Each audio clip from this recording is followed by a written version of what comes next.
Hello everyone. आज हम पढ़ेंगे क्लास 10th का ट्रिग्नोमेट्री चैप्टर। ट्रिग्नोमेट्री से सबको ही डर लगता है, राइट? बट हम इसको बहुत इजी वे में करने वाले हैं और आप लोगों को डर नहीं लगेगा। अब ट्रिग्नोमेट्री में हम बेसिकली ट्रायंगल के बारे में पढ़ते हैं, जो कि होता है एक राइट एंगल ट्रायंगल, जिसका एक एंगल जो होता है वो 90 डिग्री होता है, ठीक है। और बाकी एंगल्स हम स्टैंडर्ड लेके चलते हैं 45 डिग्री 45 डिग्री, बट वो आगे जाके डिपेंड करता है कि आपके क्वेश्चन में क्या आ रहा है आंसर में। ओके, तो अब हम मैंने जैसे बताया ट्रिग्नोमेट्री में हम ट्रायंगल के बारे में पढ़ते हैं। तो इसमें कुछ फॉर्मूलेज आते हैं, जैसे sine theta, cos theta, tan theta, cosec theta और सेक थीटा और कॉट थीटा, ठीक है।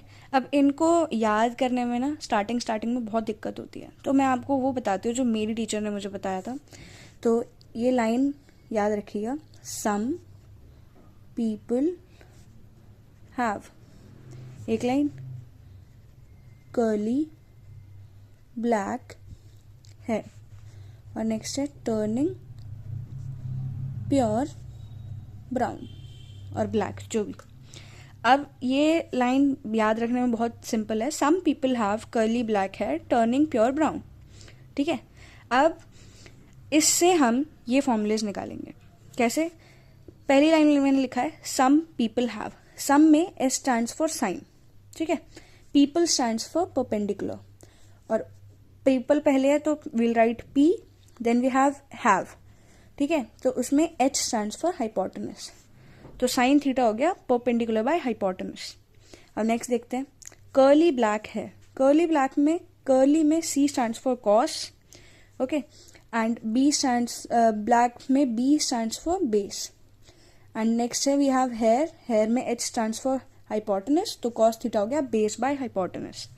टैन थीटा नेक्स्ट हम निकालते हैं, टर्निंग प्योर ब्राउन, टर्निंग में T stands for tan, okay, तो turning pure, P stands for perpendicular, divide by B, brown में B stands for base, ठीक है।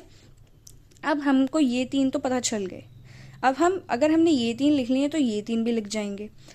साइन का उल्टा होता है कोसेक, ओके, तो जो हमने यहाँ लिखा है उसको उल्टा करके यहाँ लिख दो। साइन था परपेंडिकुलर बाय हाइपोटेनस, कोसेक हो जाएगा हाइपोटेनस बाय परपेंडिकुलर, ठीक है। अब ऐसे ही कॉस का उल्टा होता है सेक, तो कॉस था बेस बाय हाइपोटेनस, सेक हो जाएगा हाइपोटेनस बाय बेस। अब ऐसे ही टैन का उल्टा होता है कॉट, तो कॉट था टैन था परपेंडिकुलर बाय बेस, तो कॉट हो जाएगा बेस बाय परपेंडिकुलर, ठीक है। अब हम एक एग्जांपल लेते हैं, एक हम ट्रायंगल ड्रॉ करते हैं ए बी सी, इसको हम थीटा लेते हैं। तो अब ये जो हम साइड्स लेते हैं ना, ये एंगल पे डिपेंडेंट होती है। अगर हम इस एंगल के रिस्पेक्ट में ले रहे हैं तो ये परपेंडिकुलर होएगा, अगर हम इस एंगल के रिस्पेक्ट में लेते हैं तो ये परपेंडिकुलर होएगा, ठीक है।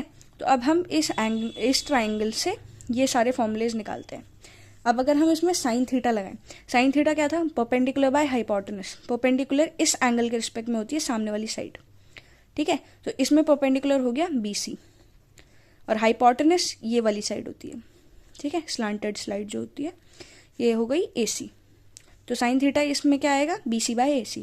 ऐसे हम कॉस की बात करें तो ये हो जाएगा बेस, बेस वो एंगल होता है जिसपे जो हमारा मेन एंगल है वो रेस्ट करता है, तो ये है बेस, तो ये हो जाएगा AB, और हाइपोटेनस हमारी AC। ऐसे ही टैन का करेंगे, टैन परपेंडिकुलर बाय बेस, तो BC बाय AB। अब कोसेक निकालते, कोसेक क्या है? Hypotenuse by perpendicular. अब इसको इससे भी निकाल सकते हो या इसमें डायरेक्टली देख लो। हाइपोटेनस क्या है हमारी? AC, और परपेंडिकुलर क्या है? BC। सेक इसका कॉस का उल्टा, तो हाइपोटेनस बाय बेस, हाइपोटेनस क्या है हमारी? AC, और बेस है हमारा AB। कॉट है टैन का उल्टा, बेस बाय परपेंडिकुलर, बेस क्या था हमारा? AB, और परपेंडिकुलर हमारा है BC। तो इस वीडियो में हमने सिर्फ फॉर्मूलेस देखे और क्या क्या बेस होता है ये देखा है। अब नेक्स्ट में हम देखेंगे इसका चार्ट, जो कि थीटा की अलग अलग वैल्यूज में